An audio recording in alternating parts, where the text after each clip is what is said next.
안녕하세요. 저는 20대 후반이고 얼마 전까지 결혼을 준비했던 예비 신부입니다. 전 한참 청춘인 나이에 감당하기 힘든 고생을 좀 겪었어요. 아직 제 스스로 경고하기엔 마음이 많이 무른 상태였던지라 그래서 더 힘들게 다가온 경험이었지 않나 싶어요. 어쩌면 제 인생의 첫 번째 고비였다고 해도 과언이 아니었을 이야기에 대해서 사연으로 남겨보고자 이렇게 찾게 되었습니다. 많은 관심과 응원 부탁드립니다. 저는 지방이 고향인 사람입니다. 고등학교를 졸업하고 대학도 지방에서 다녔어요.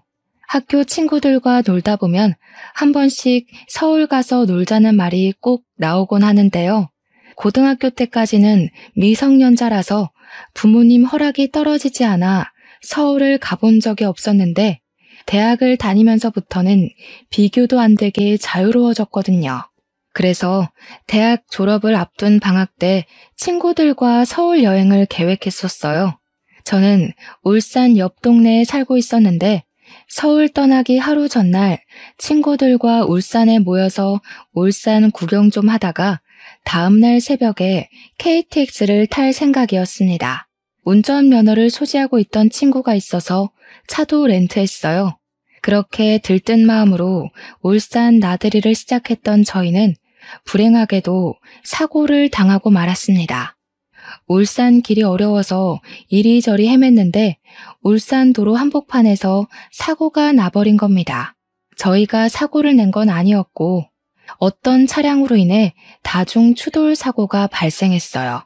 그 과정에서 사고 현장 바로 뒤편에 있던 우리 차는 앞뒤로 찌부러지는 바람에 가장 큰 피해를 입게 된 거예요. 그 때문에 저는 살아생전 가장 큰 괴로움을 겪게 되었습니다. 뒷좌석에 타고 있던 친구들은 현장에서 즉사했고 운전석에 앉은 친구는 증상을 입어 의식이 없었으며 저만 겨우 의식이 있는 채였으나 저 또한 다리 한쪽을 잘라내야 할 만큼 큰 부상을 입었어요. 아직도 그날은 제게 잊히지 않는 하루입니다. 여전히 그날을 기억하는 게 괴롭지만 먼저 떠난 친구들을 위해서라도 잊고 싶진 않네요. 그 이후로 제 삶은 빠르게 처참해졌습니다.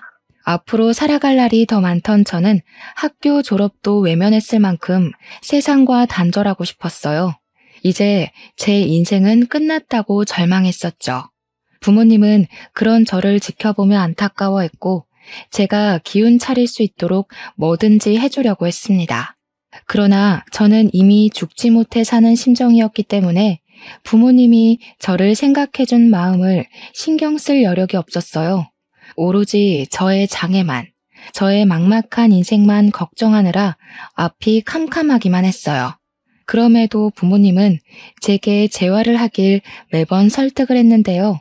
그때만 해도 저는 내까짓게 재활해서 휠체어 잘 타고 의족해봤자 뭐 하겠냐는 생각밖에 안 들었습니다. 연애 한번 못 해봤었고 사랑하는 사람을 만나 결혼해서 자식 낳고 살고 싶다는 꿈도 단번에 날아가 버린 셈이었으니 이 꼴로 하는 노력은 전부 다 무용지물이라고만 생각했어요. 그러나 부모님은 끝까지 저를 포기하지 않으셨습니다. 자식이니까 무너지는 걸 보고만 있을 수 없었겠죠. 제게 희망을 주고 싶었나 보더라고요. 재활병원 가자고 설득하던 걸 포기하곤 그 뒤로는 재활 도우미를 따로 알아봐서 우리 집으로 불러들이더라고요. 그때부터 저는 젊은 남자 도우미의 도움을 받기 시작했는데요. 물론 한 일주일은 도우미를 거부하며 방문을 걸어 잠그고 있었습니다. 제가 생각해도 참 건방진 태도였어요. 부모님 또한 제 감정이 어떤지 알고 있었지만 도우미 선생님께 죄송해서 오히려 저를 나무랐어요. 너 선생님한테 이게 무슨 태도야? 얼른 안 나와? 그래봤자 2시간이야. 선생님이 친히 집까지 와줬는데 싫어도 예의는 지켜야지. 엄마는 방 안에 틀어박혀 있는 저더러 무례하게 이 무슨 짓이냐고 제 방문을 강제로 열려고 했는데 그때마다 저는 포기하고 싶은 제 감정이 무시당하는 것 같아서 화가 나기만 했어요. 그러니까 내가 재활 안 받겠다고 했잖아. 나 아무것도 안 할 거야. 제발 그냥 이대로 살다가 죽게 내버려 두라고.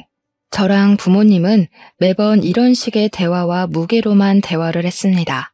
매일같이 날이 서 있는 저와 그걸 받아주는 게 지쳐 보이는 부모님 사이에서 인내를 갖고 고운 말이 오가는 건 상당히 정신력을 요하는 일이었죠. 그런데 그걸 도우미만이 이해해줬어요. 도우미는 제가 만나주지 않는데도 일주일 내내 우리 집을 방문해줬고 돌아가고 나면 항상 제게 편지를 남겼습니다. 처음엔 엄마가 그 편지를 전해줄 때 받지도 않았고 읽지도 않았어요.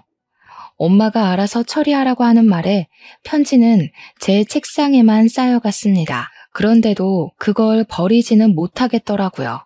아무래도 제가 뼛속 깊이까지 나쁜 년은 못 되어서 그랬나 봅니다.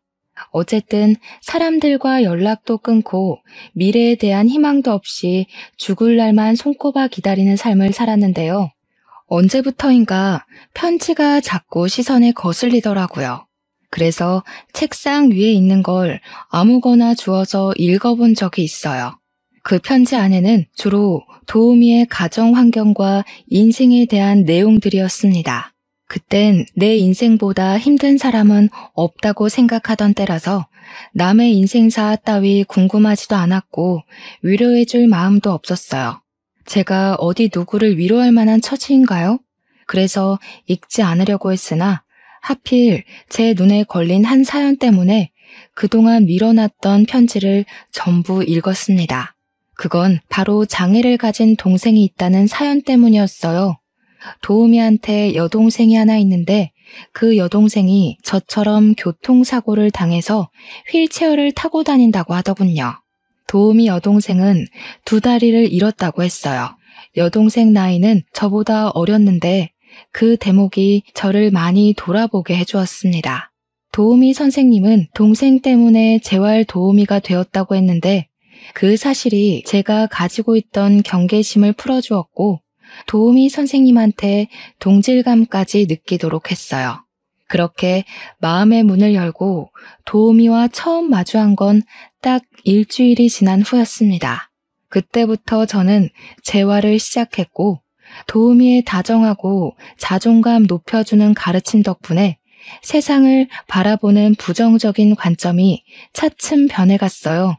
그동안은 보지 못했던 희망이 느껴지자 숨통이 트이는 기분까지 들었어요. 그렇다 보니 저도 모르게 도우미 선생님께 갈수록 더 의지를 하게 되었고 도우미 선생님께 고마운 걸 넘어서 사적으로 마음까지 흔들려 버렸습니다. 제가 도우미 선생님을 좋아하게 되었다는 걸 깨닫자마자 저는 제 마음이 선생님한테 피해가 될까봐 숨겼어요. 그런데 그게 오히려 어색해서 티가 났던 건지 그만 들켜버리고 말았습니다. 연애를 한 번도 못 해봤던 저는 도우미 선생님께 죄송하다는 말로 고백을 해버렸어요. 고백을 하는데 죄송하다니. 제가 생각해도 누추하고 찌질한 멘트였습니다. 많이 곤란하시죠? 그만두고 싶으시면 그러셔도 돼요. 지금까지도 선생님 덕분에 많이 밝아져서 혼자 병원 다닐 수 있을 것 같아요. 최대한 도우미 선생님 마음이 안 불편하길 바래서 태어난 척 애쓰며 인심을 베풀었던 건데 저는 그날 선생님으로부터 뜻밖의 말을 들었어요. 도우미 선생님 또한 제게 마음이 있다는 걸 표현해주는 거 아니겠습니까? 내가 눈치가 없었네요. 먼저 고백을 했어야 하는 건데. 세희 씨처럼 예쁘고 똑똑한 사람이 저 같은 걸 남자로 봐줄 리 없다고 생각해서 용기를 못 내고 있었어요. 이럴 줄 알았으면 차이더라도 용기 내볼 걸 그랬나 봐요. 저한테 세희 씨는 참 과분한 사람이에요. 세희 씨에 비하면 저 한참 부족한데 괜찮을까요? 도우미 선생님은 정말 장애에 대한 인식이 없는 사람이었어요. 그건 지내면서 알고 있었지만 고백을 돌려받는 그 순간 다시 한 번 더 느꼈습니다. 저와 도우미는 그렇게 말도 안 되는 전개로 사귀게 되었어요. 생각보다 서로 더 잘 맞고 많이 좋아해서 결혼까지 약속한 예비 부부가 되었죠. 저는 예비 신랑을 만나고부터 바깥에 나가는 게 덜 무서워졌어요. 차 소리만 들어도 흠칫 떨곤 했는데 이젠 차에 올라타는 것에도 공포가 많이 줄었습니다. 다 예비 신랑이 수고해준 덕분이었죠. 예비 신랑은 아픈 동생이 있는데도 집이 넉넉한 편이었어요. 부모님은 다 돌아가셨다고 했고 여동생이랑 둘이서만 살고 있다는 걸 편지로 본 적이 있었습니다. 이제 가족이 될 사이인데 문득 예비 신우를 만나고 싶더라고요. 그래서 예비 신랑한테 예비 신우 소개해 줄 수 있냐고 물었어요. 여동생이 워낙 소극적이라 마음의 준비가 되면 소개해 줄게. 얘가 요즘 그림 그리는 데 빠져서 내가 아직 결혼하게 됐다고도 말 못했거든. 뭐? 그럼 아가씨는 아직 우리 결혼하는 것도 모른다는 소리야? 나는 우리 집에 벌써 다 말했는데. 그러다 상견례 때 덜컥 결혼한다고 알릴 생각은 아니지? 당연하지. 오늘 가서 말할 거야. 그리고 너랑 만날 날도 잡아볼게. 내 동생까지 신경 써주고 내가 진짜 여자 하나 잘 만났다. 역시 너는 나한테 과분해. 우리 동생 사진이라도 보여줄까? 아무래도 예비 신랑은 자기 동생이 아프니까 저한테 짐이 될까봐 조심하는 눈치였어요. 제가 먼저 예비 신우를 언급해주니 그 뒤부터는 여동생 사진을 보여주면서 여동생 자랑도 하고 어떤 사람인지도 먼저 얘기해주면서 떠들었습니다. 여동생을 생각하는 오빠 마음이 아주 끔찍해 보여서 형제가 있는 예비 신랑이 부럽기도 했어요. 그런 제 마음은 저 또한 예비 신우와 언니 동생으로 잘 지내고 싶은 마음이 들게 했습니다. 그런데 여동생은 몸이 많이 불편한지 거의 누워서 있는 사진밖에 없었어요. 게다가 표정이 밝은 사진도 별로 없었습니다. 그림 그리기 시작했다더니 그런 사진도 예비 신랑이 안 찍었는지 갤러리에 없었어요. 그것보다 저를 더 흥미롭게 했던 건 바로 여동생의 생김새였습니다. 사진을 자세히 들여다보면 예비 신랑이랑은 별로 닮지도 않은 듯 했어요. 모르는 사람이 보면 여동생인 줄 모르겠어. 한쪽은 엄마만 닮고 한쪽은 아빠만 닮았나 봐? 이런 형제들 종종 있다고 하던데. 안 닮은 남매는 말 그대로 많으니까 저는 그저 우스갯소리로 웃으면서 물었어요. 그러니 남편도 그런 소리 많이 들었다고 하더라고요. 거기다 성격도 얼굴처럼 전혀 안 닮았다는 말까지 덧붙여 주었습니다. 예비 신우는 어떤 사람일까 갈수록 궁금해졌어요. 아마 제가 외동이라서 더 그랬을지도 모릅니다. 아무튼 저는 예비 신랑이랑 만나면서 정말 많은 대접과 호의를 받았어요. 우리 형편에 누리기 어려운 선물도 받아봤고 비싼 곳에서 식사도 했습니다. 저는 그런 예비 신랑을 보면서 느낀 것이 참 많았어요. 사람을 사랑하는 마음에 장애 정도는 아무런 방해가 되지 않는다는 걸 알았고 저는 여전히 제 불편한 다리가 부끄러웠던 적이 몇 번 있는데 정작 예비 신랑은 그런 건 아무 상관없다는 듯 저를 좋아해 주는 게 정말 본받아야 되는 점이라는 것 또한 깨달았습니다. 그런 예비 신랑을 보면서 제 마음은 더 커져만 갔어요. 예비 신랑은 주는 걸 좋아하는 덕에 저더러 부담 느끼지 말고 받기만 하라고 했으나 저도 예비 신랑을 사랑하는 사람으로서 예비 신랑한테 뭐라도 해주고 싶었어요. 그래서 엄마에게 부탁해 제 선에서 마련할 수 있는 선물을 준비했습니다. 제게 늘 고가의 선물과 식사만 대접하는 예비 신랑이었지만 저는 그럴 만한 형편이 안 되기 때문에 정성을 담은 키링으로 준비를 했어요. 예비 신랑의 이니셜까지 새긴 수제 키링이었습니다. 예비 신랑이 주는 것만큼은 못해도 무려 10만 원이나 되는 키링이었어요.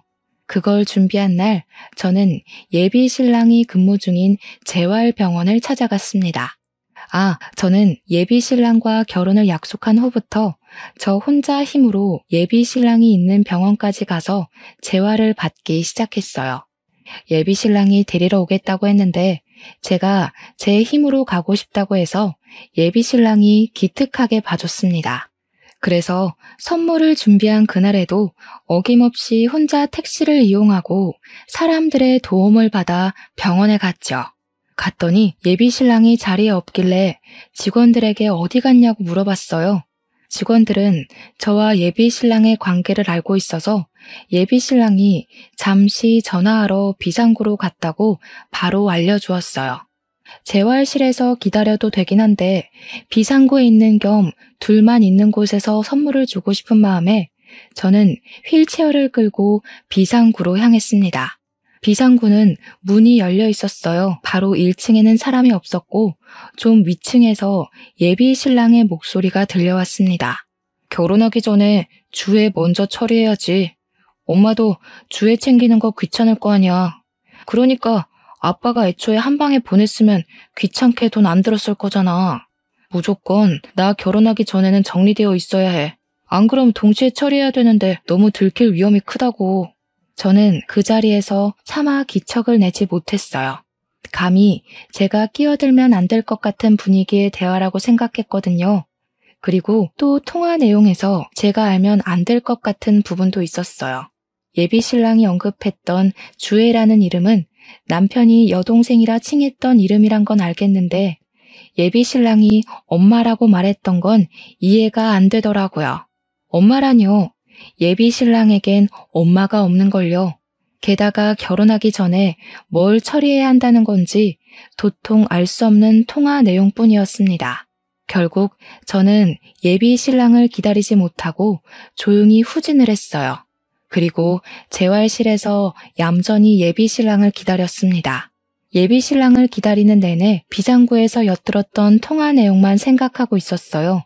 나중에 예비 신랑과 만나서 반갑게 인사를 해도 제 머릿속에선 그 통화 내용이 떠나질 않았습니다. 그래도 저는 예비 신랑을 수상하게 보고 싶지 않았어요. 그날 유심히 살핀 예비 신랑의 태도는 언제나 그랬듯 제게 잘해줬고 평상시와 다를 바가 없었습니다. 그 때문에 제가 뭔가 오해한 것이라 생각하고 넘겼어요. 그렇게 저는 괜한 걱정을 했다는 생각에 살짝 올라왔던 불안감을 가라앉혔습니다. 예비 신랑이 퇴근한 후 같이 저녁밥 먹을 때 제가 준비했던 키링 선물을 줬어요. 그랬더니 예비 신랑이 너무 고맙다고 눈물까지 보여서 찝찝했던 제 마음은 아예 사라져버렸습니다. 그러나 그날 들었던 불안감은 결코 예사의 직감이 아니었다는 걸 깨달은 날이 있었어요. 그건 예비 신랑한테 받기만 하던 제가 예비 신랑의 마음으로부터 용기를 얻어 저 또한 표현하기 시작했을 때였습니다. 늘 예비 신랑이 저를 찾아왔었는데 그날도 제가 예비 신랑한테 연락 안 하고 근무 끝나는 시간에 맞춰 찾아갔었습니다. 예비 신랑이 나오는 걸 보고는 깜짝 놀래주려고 몰래 뒤따라갔는데 예비 신랑이 또 누군가랑 통화를 하고 있더라고요. 깜짝 놀라게 해주기 적절한 상황이라 생각했던 저는 개고진 마음으로 다가갔는데요. 그때였어요. 예비 신랑이 쓰레기통에 무언가를 버리는 걸 보고 저는 휠체어를 세웠습니다. 그건 바로 제가 예비 신랑한테 차키해 달라고 사줬던 키링이었어요. 당황스러웠습니다. 그래서 멀어지는 예비 신랑 뒷모습만 멍청하게 바라보다가 끝내 쫓아가지도 못하고 쓰레기통으로 향했어요. 쓰레기통을 뒤졌더니 역시나 제가 준 선물이 맞더라고요. 이니셜도 예비 신랑의 것이었고요. 그는 분명 제가 준 선물을 눈물까지 보이면서 고마워했던 사람입니다. 대체 왜 버린 건지 예비 신랑의 행동이 이해가 안 갔어요. 그렇게 혼란스럽던 순간 휴대폰으로 예비 신랑한테서 전화가 왔는데요. 받았더니 예비 신랑의 목소리는 역시나 상냥했습니다. 어디냐고 묻는 물음에 저는 병원 앞에 있다고 했고 예비 신랑은 제가 마중 왔다는 것이 기쁘다며 들뜬 마음을 표현해줬어요. 갔던 길을 되돌아온 예비 신랑은 저를 보고 엄청 환하게 웃으면서 손을 방방 흔들었습니다. 그 모습을 보는데 예비 신랑은 평소와 같은 모습일지라도 저는 좀 다르게 느껴졌어요. 예비 신랑의 저런 진심에 늘 감동을 받았었는데 그날따라 예비 신랑의 웃음이 좀 무섭게 다가오더라고요. 그렇다고 티를 내지는 않았습니다. 예비 신랑을 향해 무서운 기분이 들자 일단은 조심해야 될 것 같았거든요. 예비 신랑과 저녁 먹으러 자리를 이동하는데 키링을 버린 사건 때문인지 계속 예비 신랑의 차키밖에 안 보였어요. 결국 저는 무언가에 홀린 듯 키링에 대해서 묻고 말았습니다. 내가 준 선물이 마음에 안 들었어? 키링 안 달았네. 마음에 안 들면 바꿔줄게. 영수증 있어서 적은 금액으로 교환할 수 있어. 마음에 안 들기는 누가 준 건데 안 예쁠 리가 없지. 자기가 준 선물이라 아껴놓고 싶어서 집에 있어. 차키 같은 곳에 달면 빨리 상하잖아. 그래도 달라고 준 건데 집에만 놔두면 뭐해. 쓰레기통 신세나 되지. 원래 그런 건 사주면 해주는 신용이라도 보여야 되는 거야. 자기 서운했구나. 알았어. 내가 예쁜 상자에 꼭꼭 감춰놨으니까 오늘 집에 가서 바로 달고 사진 보내줄게. 화 풀어. 예비 신랑은 유려한 거짓말로 저를 달래주었습니다. 그리고 이후에도 예비 신랑은 키링을 달지 않았어요. 한날 다시 물어봤더니 잃어버렸다고, 정말 미안하다고 사죄를 하는 거 있죠. 너무 충격적이었어요. 제가 만약 키링을 버리는 장면을 목격하지 못했다면 예비 신랑의 새치혀에 멋모르고 넘어갔을 겁니다. 이게 거짓말이라는 걸 아니까 그동안 제가 놓쳤던 거짓말은 더 없는지 왠지 돌아보게 되었어요. 생각은 꼬리에 꼬리를 물어서 결국 예비 신랑이 내게 관심이 아니라 의도를 갖고 접근한 건 아닌가 하는 황당한 생각도 했습니다. 그만큼 예비 신랑의 뻔뻔한 거짓말을 직접 확인한 게 충격이었어요. 생각이 많아진 저는 다음 데이트 때에 어떠한 결심을 했어요. 예비 신랑이 어떤 사람인지 알아보고 싶었습니다. 그래서 예비 신랑이랑 밥을 먹기로 했을 때 예비 신랑이 식당 안에 자리가 있는지 보려고 혼자서만 차를 내린 적이 있었어요. 예비 신랑이 가는 동선을 눈으로 쫓다가 급하게 블랙박스 칩을 빼냈습니다. 어쩌자고 그랬는지 몰라요. 약간 충동적인 행동이었습니다. 어쨌든 그걸 주머니에 숨긴 뒤부터 저는 예비 신랑과의 데이트를 집중하지 못했어요. 예비 신랑은 제가 몸이 안 좋다고 생각을 해서 일찍 집에 보내줬습니다. 귀가할 때까지 내내 칩에 대한 생각만 하고 있던 제게는 오히려 다행이었어요. 저는 얼른 방에 들어가서 훔쳐온 칩을 휴대폰으로 재생시켰습니다. 그리고 그날 저는 예비 신랑에 대해 충격 사실을 알게 되었어요. 칩에는 다양한 통화 녹음과 대화가 담겨 있었는데 그중에는 예비 시모로 보이는 존재가 등장했습니다. 일단은 여기부터 멘붕이었어요. 예비 신랑이 분명 시부모님 두 분 다 돌아가셨다고 했거든요. 그건 예비 신랑이 저랑 사귀기 전에 줬던 편지에도 적혀있는 사실이에요. 이미 그것만으로도 혼란스러웠는데 흘러나오는 대화 내용은 더 황당했습니다. 너는 어쩌자고 주애를 여동생이라 했어? 들키면 어쩌려고? 아예 주애 얘기를 하지 말았어야지. 나도 만나게 해달라고 할 줄은 몰랐지. 어차피 안 보여주면 그만이야. 그래서 주애는 어떻게 손볼 건데? 자꾸 늦어지면 일 더 커져. 니코틴 주입하고 자살로 위장시키면 돼. 너나 그 아가씨한테 안 들키게 조심해. 엄마는 엄마대로 잘하고 있으니까. 감옥 간 건 네 아빠 하나로 족하다. 제발 신중하게 하자. 순간 저는 휴대폰을 떨구고 말았어요. 너무 놀랐으니까요. 대체 제가 뭘 들은 건가 싶어 어안이 벙벙했습니다.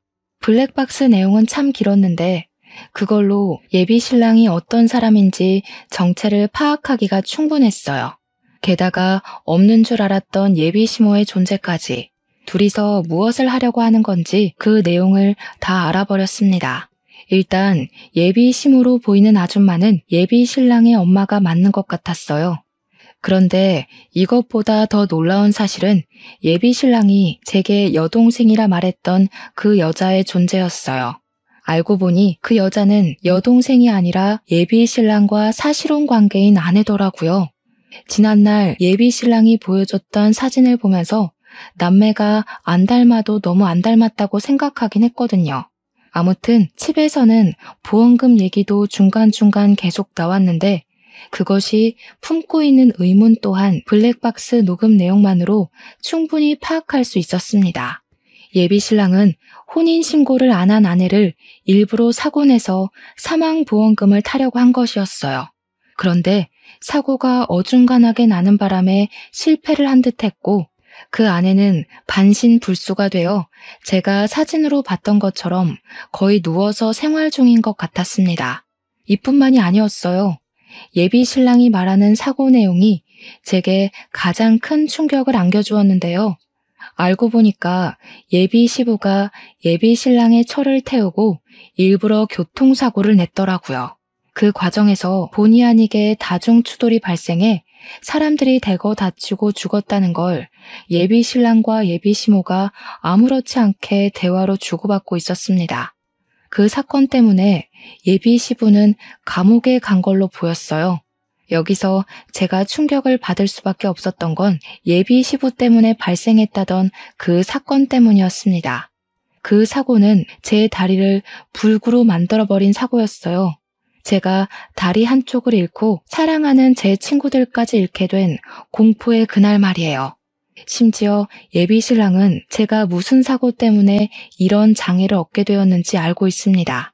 저를 많이 위로해줬었고 죽은 제 친구들을 위해서 눈물도 흘려줬다고요.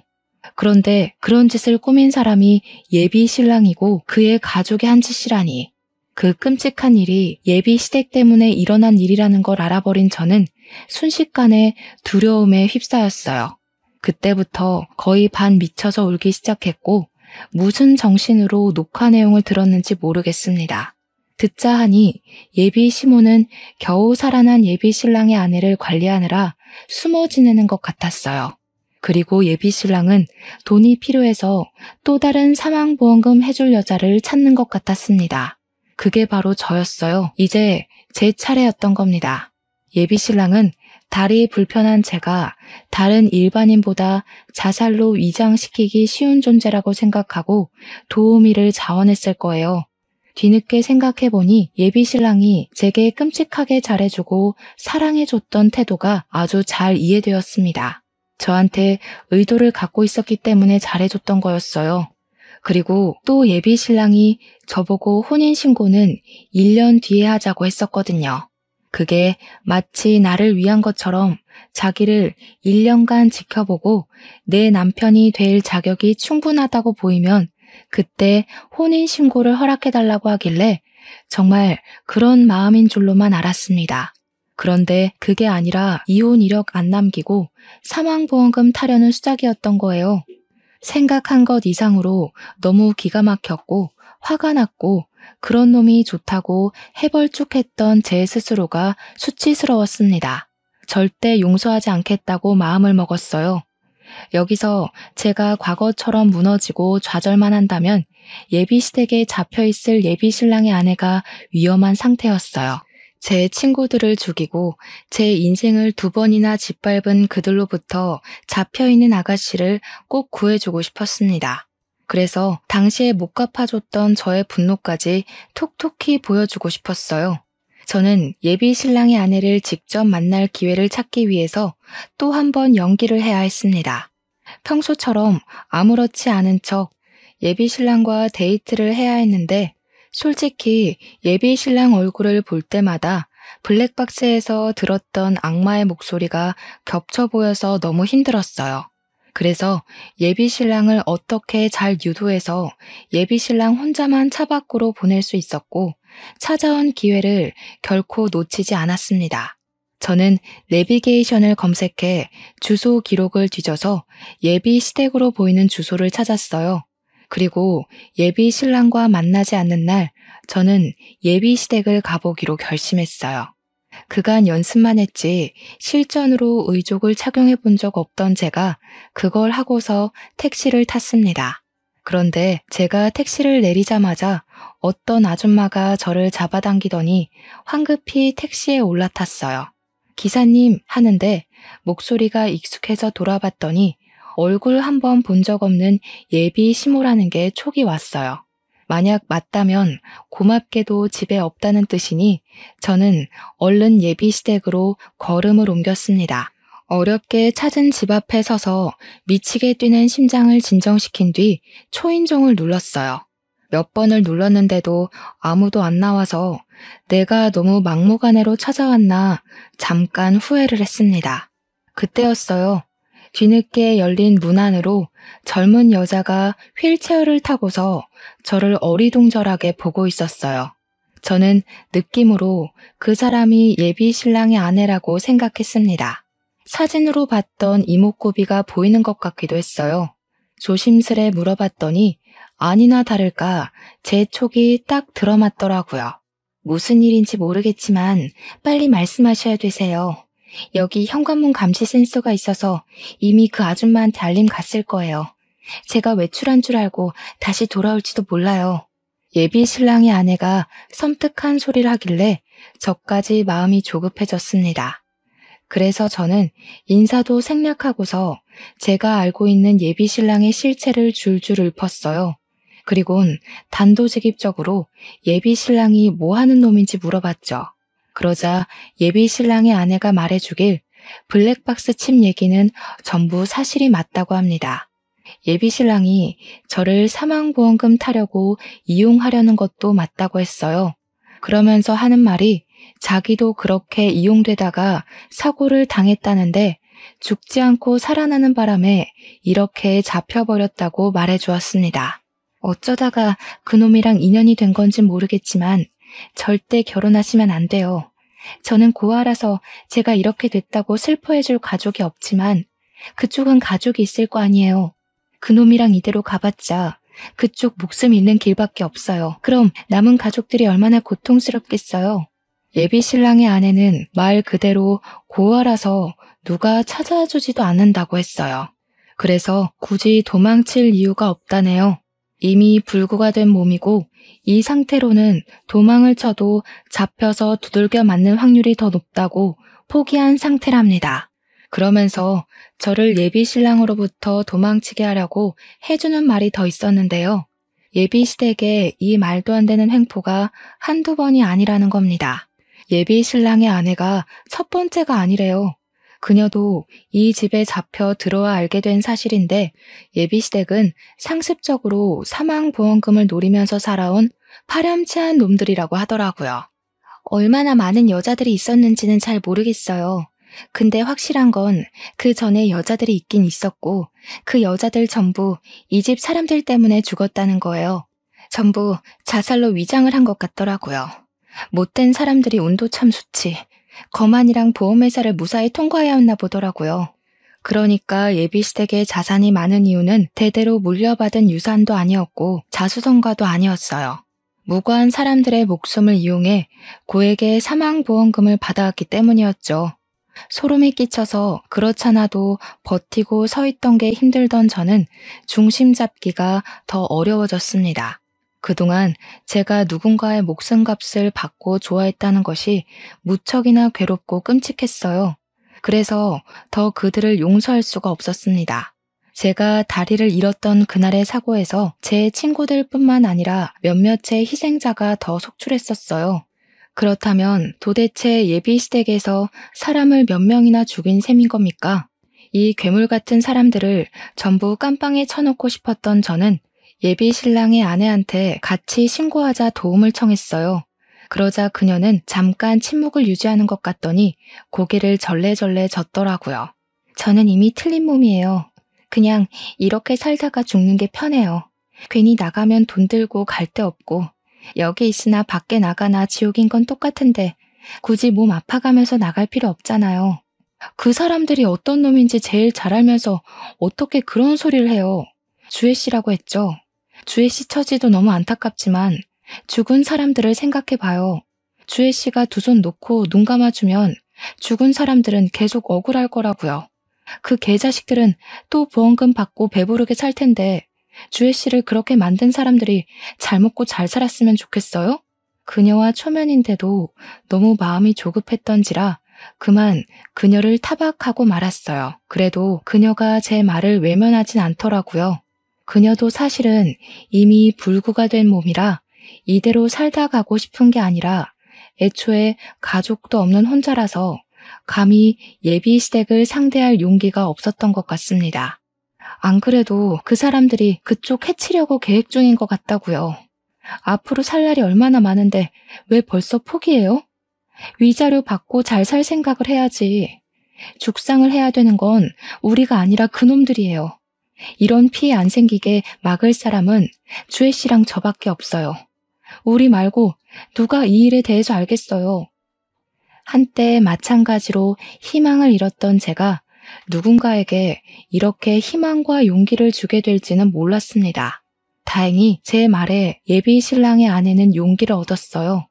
저랑 같이 신고하겠다고 그놈들 깜빵 쳐놓고 싶다고 솔직하게 말해주었습니다. 그리고 저는 바로 경찰에 신고를 했어요. 연쇄살인 신고하려고 한다고 1층에 대기만 해달라고 부탁했습니다. 그렇게 저는 일부러 예비 시댁에서 달아나지 않고 아예 그 안으로 들어가 나타날 사람들을 기다렸어요. 주혜 씨 말대로 현관문에 센서가 있긴 했는지 예비 시모가 헐레벌떡 뛰어 들어오더군요. 아마 주혜 씨가 도망간 줄 알고 달려온 것 같았어요. 집 안에 들어온 예비 시모는 저를 보더니 제 얼굴은 사진으로만 봤었는지 처음엔 못 알아봤어요. 그러다 뒤늦게 눈치를 채곤 당황하면서 입술만 벙긋거렸습니다. 인우 씨한테 없던 엄마가 생겼네요? 없던 와이프도 있고. 다 알고 왔으니까 괜한 거짓말로 서로 피곤해지지 맙시다. 벌써 경찰에 신고했어요. 변호사 선임하더라도 연쇄살인을 감형받긴 어려울 거예요. 뭐라고? 얘가 지금 뭐라는 거니? 우리가 뭘 했다고 경찰에 신고를 해? 아, 거짓말한 거? 그래, 그건 먹고 살려고 좀 해봤다. 너는 거짓말 안 하니? 남들 다 아는 거짓말 좀 한 게 뭐 대수라고 신고하냐고. 사람 목숨 갖고 장난질한 걸 친구랑 장난한 것처럼 말씀하시네? 그쪽들 생각 없는 거짓말 때문에 얼마나 많은 사람들이 다치고 죽었는데요. 잘 알잖아요. 세상이 참 더럽다는 게 이 경우예요. 꼭 이렇게 야가 빠진 사람들이 장수한다니까. 너무 걱정 마세요. 아줌마도 워낙 독한 편이니까 깜빵에서 세상 뜰 일은 없을 것 같네요. 뭐야? 대체 여긴 어떻게 찾아온 거야? 인우가 알려줬니? 인우 내 이 자식을 그냥. 예비 시모는 자기 혼자 우리를 감당하기 힘들었는지 이상한 연기를 하면서 급하게 예비 신랑한테 연락을 넣었습니다. 지금 이곳으로 예비 신랑을 부르면 상황이 어떻게 되는지 모르는 것 같아서 저는 한 번 더 경찰을 언급해 주었어요. 그놈 여기 오는 순간 경찰이 고스란히 잡아줄 거예요. 지금 경찰들 밑에서 그쪽 잡아가려고 기다리고 있어요. 엄마가 자기 손으로 직접 아들 깜빵 넣어주려고 하네. 참 보기 좋아요. 이 건방진년 다리 병신된 주제에 뭐 그리 대단한 척 나불거려? 우리 감방에 넣으면 없던 네 다리가 살아 돌아온다니? 제발 똑똑하게 좀 행동해라. 내가 위로금 줄 테니까 이쯤에서 그만하고 양쪽 다 이득인 방향으로 대화 좀 해보자. 저는 사람이랑만 대화하지 짐승 말은 할 줄 몰라요. 어디서 사람 죽인 놈들이 사람 하는 짓을 하려고 해요? 위로금이라고 하셨어요? 그쪽들 때문에 죽은 사람들이랑 주혜 씨한테 다 위로금 줄 수 있으면 고소 안 할게요. 그럴 수 있어요? 아니, 그 전에 몇 명을 죽였는지는 아세요? 자꾸 말도 안 되는 소리 할래? 누가 누굴 죽였다고 난리야? 네가 봤어? 증거 있어? 너 지금 우리한테서 돈 뜯어내려고 이러는 거지? 그래, 네 다리 얘기는 우리 아들한테 들었다. 그게 우리 짓이란 거 알았으면 성질 날 수 있지. 얼마 줄까? 큰 걸로 5장이면 입 다물래? 도가 넘는 예비 시모 발언에 저는 결국 의족을 착용한 발로 예비 시모 정강이를 냅다 걷어차버렸어요. 실금이 갔을 만큼 힘을 실었기 때문에 많이 아팠을 겁니다. 그렇잖아도 예비 시모가 너무 아파하면서 비명을 지르더니 제대로 서 있지도 못하고 나자빠지더라고요. 사람 죽인 년이 말이 많네. 양심이 없으면 거짓말로라도 비는 척 하던가. 하긴 살인자한테 그런 걸 기대한 내가 바보지. 깜빵 가면 그쪽 같은 사람들, 그쪽보다 더한 사람들 아주 많을 거거든? 가서 당신들이 죄 없는 사람들한테 뭔 짓을 했는지 똑같이 느끼길 바래. 이왕이면 거기서 나오기 전에 죽었으면 좋겠다. 저는 그만 밑에서 대기하고 있는 공직자들에게 연락해 예비 시모를 잡아가 달라 불렀습니다. 119는 주혜 씨가 이 집을 나설 수 있도록 이동을 도왔고 경찰은 예비 시모를 연행했어요. 뒤따라 내려갔더니 1층에서 예비 신랑이 잡혀 있는 걸 발견했습니다. 예비 시모는 자기 아들 때문에 망했다고 생각을 하는 건지 예비 신랑을 향해서 원망을 퍼붓고 있었어요. 내가 뭐라 그랬냐? 말 조심하라고 했지. 도대체 무슨 실수를 했길래 이 사단을 만들어? 감방 갈 거면 너나 잡혀갈 것이지. 어떻게 이 엄마 감방 가게 만드냐고? 내가 뭐 알고 그랬어? 나도 당한 거야. 이제 어떡할 거야 우리. 둘 다 들어가 버리면 돈 못 벌잖아. 둘이 싸우거나 말거나 저는 예비 신랑이 보는 앞에서 블랙박스 칩을 증거물로 제출했습니다. 저를 발견한 예비 신랑은 아직도 제가 자기한테 정신 나가 있는 줄 아는지 다급하게 말로써 저를 회유시키려고 했어요. 자기야, 나 자기한테는 진심이었어. 사망보험금이라니. 그건 저 여자가 지어낸 말일 뿐이야. 나랑 얘기 좀 하자. 오해한 게 있으면 나한테 직접 얘기를 해. 왜 혼자 판단하고 혼자 일을 저질렀어? 우리 아직 사랑하잖아. 결혼식도 얼마 안 남았는데 이러지 말자, 응? 듣기 싫은 목소리로 모자라 예비 신랑 입에서 튀는 침 때문에 짜증이 났던 저는 예비 신랑 얼굴에다가 쓰레기통에서 주워왔던 키링을 냅다 던져버렸습니다. 너 같은 걸 물에 빠지면 입만 동동 뜰 새끼라고 하는 거야. 자기가 자기 무덤 파는 줄도 모르고 남의 목숨 갖고 장난치면서 얼마나 낄낄댔을까? 지금도 한참 머리 굴리고 있겠지. 어떻게 하면 빠져나올 수 있을까 하고. 근데 나올 수 있겠어? 너 연쇄살인마잖아. 평생 깜빵 신세 져야지. 왜 그래? 자기가 알고 있는 건 사실이 아니라니까. 나랑 거의 매일 붙어있던 사람, 엄마도 아니고 자기잖아. 내가 어떤 사람인지 모르겠어? 누굴 죽일 사람이 된다고 생각해? 나 재활 도움이야. 그래, 네가 이쯤에서 사과하면 더 기분 나쁠 것 같다. 너는 평생 네가 왜 감방 가야 되는지 모른 채로 갑갑하게 살면서 썩어가라. 너 때문에 죽은 사람들, 유가족들 하나도 빼먹지 말고 평생 기억하면서. 그렇게 그만 돌아서려고 했는데 순간 제 다리를 이렇게 만든 놈을 법에만 맡기는 게 좀 분하더라고요. 그래서 지금까진 이성적으로 행동했다면 이제는 좀 감정적으로 표현하고 싶었어요. 저는 들고 있던 목발로 제 개인적인 분노를 담아 예비 신랑을 패기 시작했습니다.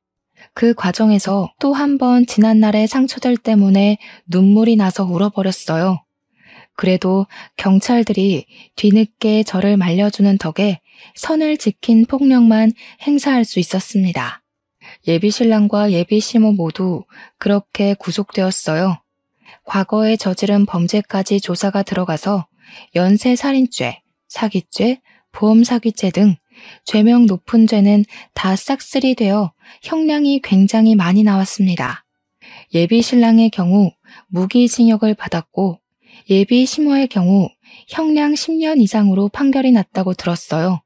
사형 판결이 내려지길 바랬는데 피해자가 3명으로 소수라서 무기징역을 받았대요. 만약 주혜 씨랑 제가 예비 신랑 손에 당한 뒤에 그들이 구속되었다면 예비 신랑이 사형을 받았을 거랍니다.